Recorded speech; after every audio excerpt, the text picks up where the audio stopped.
I never thought the day would come when my wife, Moriel, would simply vanish.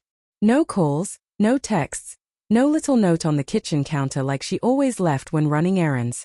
One moment we were talking about the weekend, the next she was gone, as if I had never existed in her world.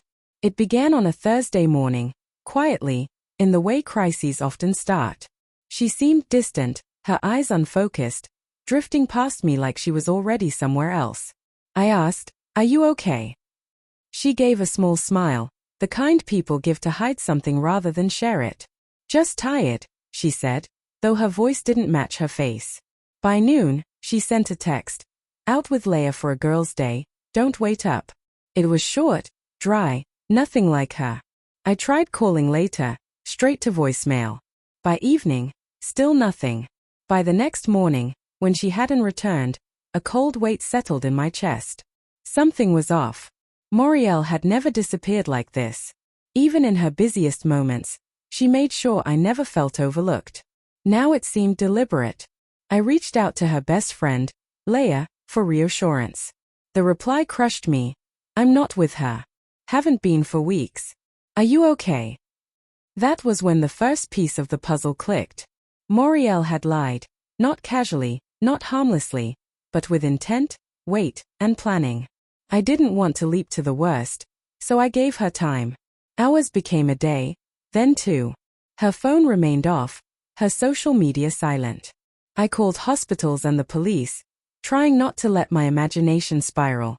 They said to wait, that adults can disappear if they choose. By the third night, worry turned into clarity. Whatever she was doing, wherever she had gone, it wasn't an accident. On the fourth morning, while making coffee I barely tasted, a message finally pinged on my phone. My heart leapt. Her name felt like a lifeline, but the content was not what I wanted. "I went away for a few days. Needed space. I'll explain later." Space from what? And why had I been left in the dark? I stared at the words, burning, and a part of me broke, while another part, long ignored, finally awakened. I didn't reply.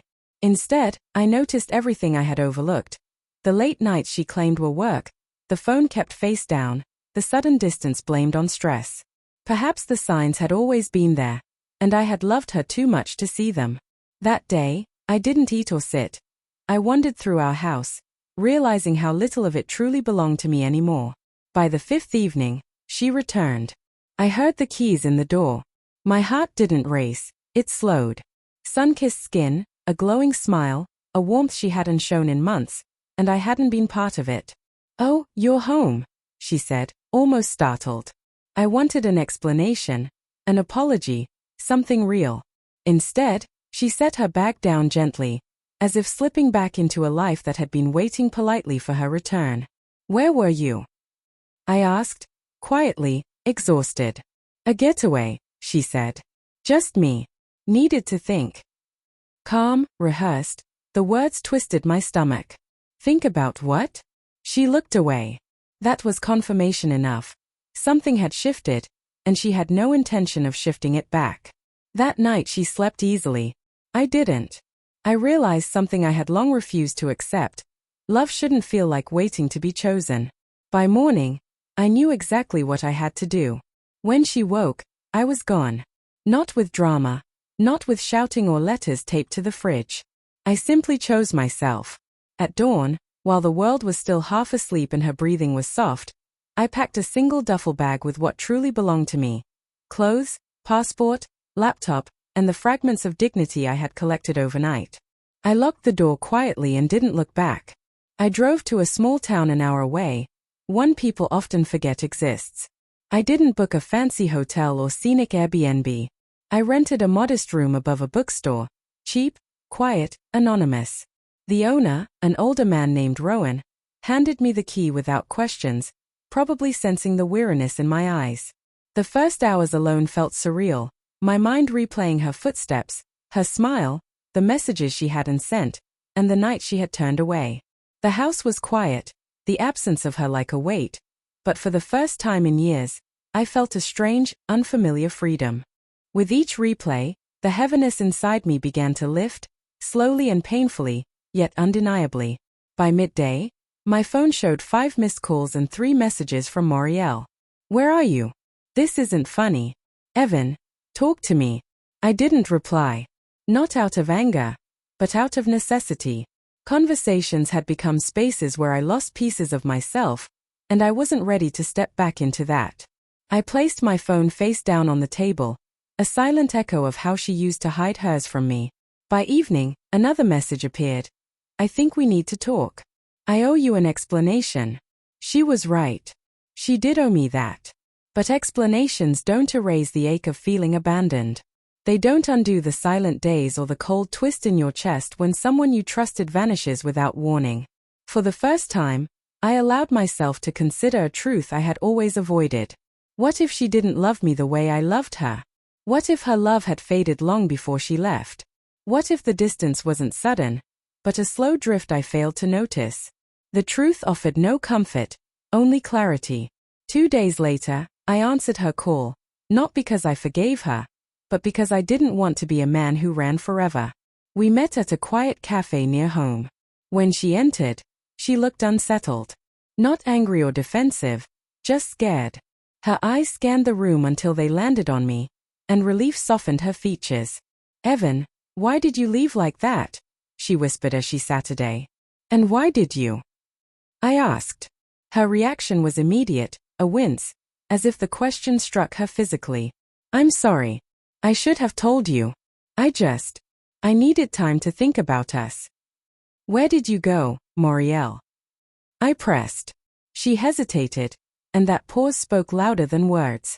It's not what you think, she finally admitted. I went alone. I just needed to escape everything for a while. Even the pressure I've been feeling. What pressure? Her eyes welled with tears, but I didn't rush to console her. Not this time. The pressure to be the perfect wife, to keep everything together, to never disappoint you. I felt trapped, Evan, like everything I did was being measured. Measured. 4 years, I had loved her with quiet devotion, supporting her dreams, adjusting to her moods, holding together the pieces whenever she faltered. And yet, it was always me waiting to be truly seen. I'm not here to fight, I said. I just needed space from someone who took it from me without asking. She swallowed hard. Do you still want us? Once, that question would have terrified me. Losing her had been my greatest fear. But now, sitting across from her, I realized something had changed, not in her, but in me. I want peace, I said. And I don't know if being with you gives me that anymore. Tears slid silently down her cheeks. I made a mistake, she whispered.